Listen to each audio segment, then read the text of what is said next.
is the king of Connecticut. Matt Granahan, he's also was a promoter and manager for many MMA fighters in the Florida MMA Hall of Fame. And Berman Law Group is the chief marketing consultant. He also managed the great Stephan Bonner. So guys, welcome to the Yeah. Wow. So Matt, tell us what was your background? How did you get involved with MMA and professional wrestling? I started wrestling when I was in 7th grade, and I was pretty good in high school. I had a pinning record at FCX for a while. I've been back to my high school actually to headline a show. Go headlining against the greatest wrestler in our high school in pro wrestling to raise money for the mats. They had me back in 2017. I coached my own high school. I coached youth wrestling. In college, I was actually did 2 sports, wrestling, and I transitioned to swimming because, you know, when you're a good wrestler, you go to college, it's a whole nother ball of wax, man. I did club wrestling towards the latter part of college and I swam, but I always kept into wrestling. And then when I was in college, I started doing judo. And that was back when so many wrestlers were in judo. I did judo with a fellow wrestling coach in Connecticut, in Danbury, and always did the grappling. I got into competing at submission grappling, had a cup of coffee in Bush League and in MMA, met Kamal Shalarus, who was a great wrestler. That's how I started managing guys because I knew that I was decent, but I was never wanted to be a career in fighting or in wrestling. Billy Wicks gave me the best advice.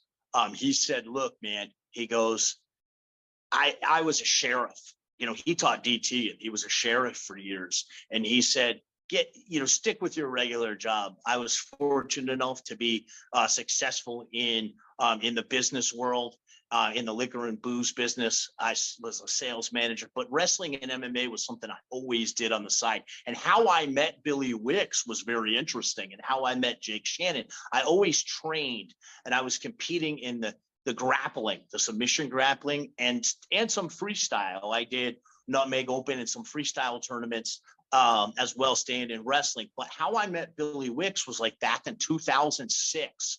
He had a school in Asheville, North Carolina that was for grapplers. Grappling was really big. You have to remember at that time, MMA wasn't legal yet in most of the United States.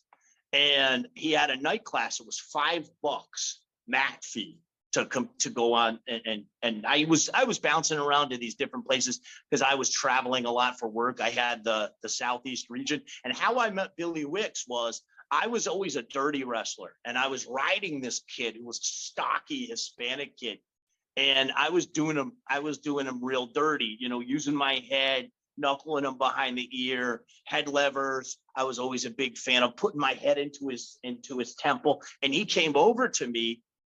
That's how we met. And he goes, come here, kid. And kid, I was well into my mid 30s. And he goes, hey, kid. He goes, where did you learn that?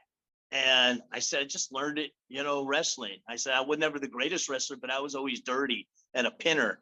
And we became friends to where he became a friend of mine personally beyond the mat. And he was one of the few people that I'd share personal stuff with my daughter. I'd go over to his house, and then I started bringing fighters over there because, like I said, I cornered a ton of fights. I competed a handful of times, and he had this school in North Carolina that produced some good fighters like Johnny Buck Nasty, who was out of the Citadel. It produced Adam D. Hart, who wrestled or who fought on some pretty big televised cards. I never was at that level. I was more intermediate in MMA competition, but I loved coaching. I've always been a coach, and I still coach now. I coach at Fighting Edge here in Florida, in Titusville, for a great group. So like Jake, it's always been in my blood. Wrestling's always been in my blood. It's like they say, the old Godfather line. Every time I get out, they pull me back in. And Pops was Billy Wicks, much like Billy Robinson was such an influence on Jake.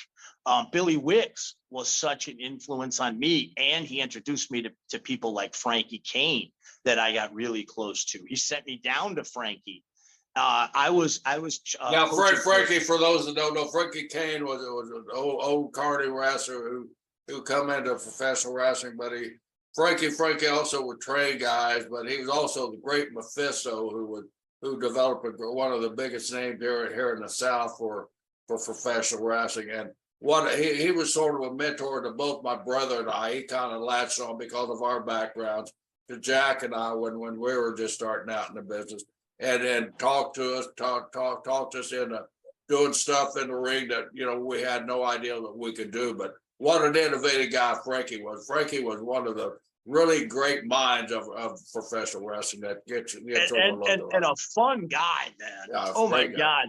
Frankie owned gentlemen's clubs down in Florida. He did mud wrestling for a long time. He was a John was mud wrestling champion at Abilene Christian University. I think he's in the Hall of Fame there. That's right. I'm the mud wrestling intercontinental champion. And intergender champion. Yeah, intergender too. Yeah. Let me sneak this one in real quick.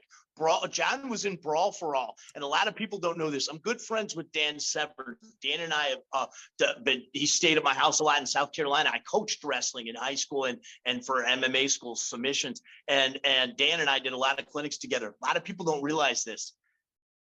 Dr. Death Steve Williams, I want to give a shout out to this for Oklahoma. A Sooner, he pancaked Dan and pinned him in under a minute. One time they wrestled in college, wow. And Dan was great. Dan was top 3, but there you had Dan was a two or three-time national champion. So yeah, but yes. Dr. Death, there was nobody like him. And Dr. Death, he played football also, and he lost to Bruce Baumgartner by like a point.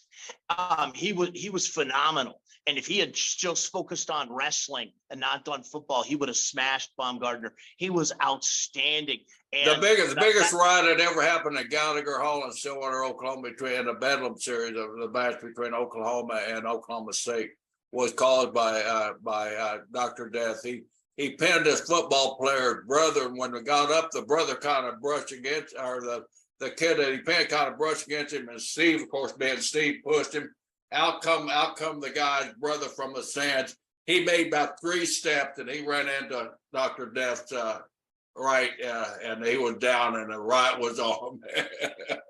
Oh yeah, Dr. Death was a bad dude, and I loved the Brawl for All. I loved it, and Jake has a concept, and this spawned out of Billy Robinson, and I'm broadcasting for Jake. That's why I'm in the Hall of Fame in Florida. It's from broadcasting. I also work for Bellator in marketing.